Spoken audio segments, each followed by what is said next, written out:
Hello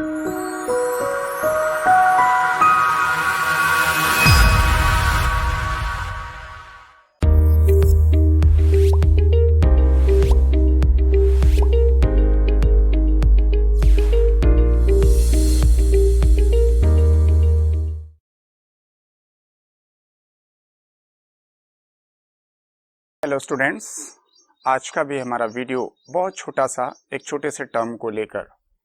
मैं इस term की बात इसलिए कर रहा हूँ कि I have seen this term in your questions, last year questions, but this term is not given in the NCERT.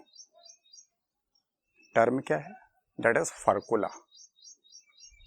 बहुत आसान सवाल है और आप में से बहुत सारे लोग सही करते हैं, क्योंकि मैं उन क्वेश्चन को भी डिस्कस करना चाहता हूँ जो आसान तो है और सही भी होता है, लेकिन फिर भी सर उसका बैकग्राउंड जरूर याद कर लें, समझ लें, ताकि जो सही हो रहा था वो सही हो।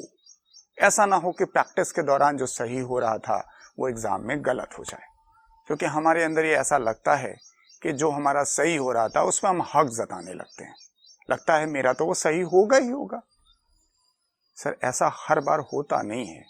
जब आपने रट रखा है तो कभी भी आपके ज़हन से वो स्लिप हो सकता है। समझा नहीं है, हड़बड़ी में, या टाइम का प्रेशर पड़ा, या कभी कभी कंसंट्रेशन प्रॉपर नहीं हो पाता। तो हमारा टर्म है फर्कुला। बहुत आसान सवाल, फर्कुला इज फाउंड इन, आंसर भी आपको पता है, बर्ड्स। लेकिन इसको एक लाइन और बढ़ा लें आप तो ज्यादा समझ में आएगी। फर्कुला जो है, जिस शब्द से बना उस शब्द को जाने, हम नाम देते हैं फॉर्क। फर्कुला का जो लैटिन मतलब है उसका मतलब है लिटिल फॉर्क, और फॉर्क सभी जानते हैं, चिमटी, चिमटा जो आप कह लें। तो जो फर्कुला का शेप है under like this V shape, तो ऐसा चिमटे भी ऐसे ही होते हैं, फॉर शब्द जिसे आप कहते हो। तो ये चिमटे के आकार का है। तो आप कहोगे ये इसकी बात क्यों कर रहे हो sir? Furcula is found in birds, चिमटे के आकार का है, इस वजह से हम फर्कुला कह रहे हैं। सर कैसे बना? तो जो दो हमारी क्लाविकल्स हैं, अगर आप मुझे बर्ड समझ के देखें तो हमारी दोनों क्लाविकल जो होती है स्टर्नम पे आके, यहाँ स्टर्नम का मैनोब्रियम है सबसे टॉप वाला पोर्शन, तो इस जगह से दोनों आंखें जुड़ती, आप ध्यान देंगे तो यहाँ पे बोनी प्रोजेक्शन दिखाई देगा। उनमें क्या होता है कि दोनों तरफ की जो आपकी क्लाविकल होती हैं वो आके ऐसे फ्यूज कर जाती है, और इसी वजह से हम इसे फर्कुला कहते हैं। अब बात है इसका महत्व क्या है? इसका महत्व है कि सर जो थोरेसिक रीजन है, यहाँ पे बर्ड्स में फ्लाइट मसल्स पाई जाती है। यही वाला हिस्सा जो हमारा पेक्टोरलिस मेजर और माइनर कहलाता है, इट गेट मॉडिफाइड, क्योंकि उनका जो फोर लिम्ब है it is modified into the wings.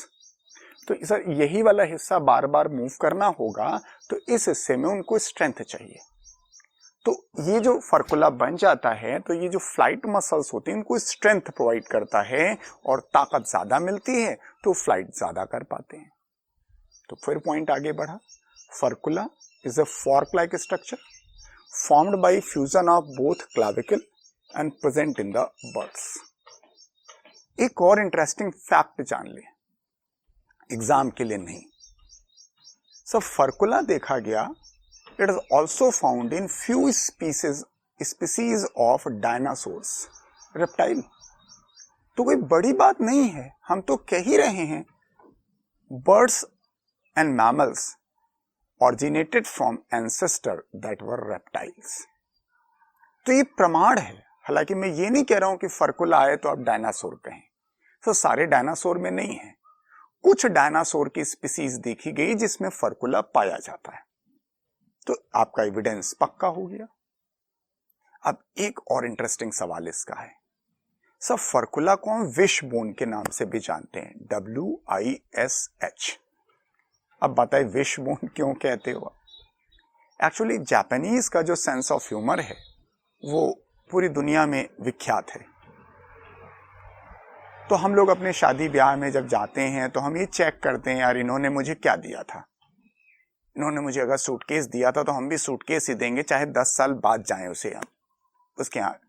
ये नहीं जानते यार उसकी जो वैल्यू है वो कम हो गई। नहीं, तुमने मुझे जो दिया था वही मैं दूंगा। अगर आपने मुझे बेडशीट दी थी गिफ्ट के तौर पे तो मैं बेडशीट ही दूंगा, इवन थोड़ा कम करके दूंगा। लेकिन जापानीज में यूजुअली ऐसा नहीं होता, वो इसी विश बोन को गिफ्ट करते हैं। अब इतना लॉजिक तो उन्हें पता होगा तभी तो ये शादी में गिफ्ट करते हैं। सोचिए, जिसको आप कंपटीशन में समझ रहे हैं, Japanese know it very well, क्योंकि इट्स ए सिंबल कि जैसे दोनों क्लैविकल आपस में जुड़ी रहती हैं और बर्ड्स को जीवन प्रदान करती हैं, क्योंकि फ्लाइट अगर है बर्ड्स में तो वो सुरक्षित हैं। चिड़िया उड़ेगी नहीं, जमीन पे रहेगी तो उसकी सुरक्षा खतरे में है।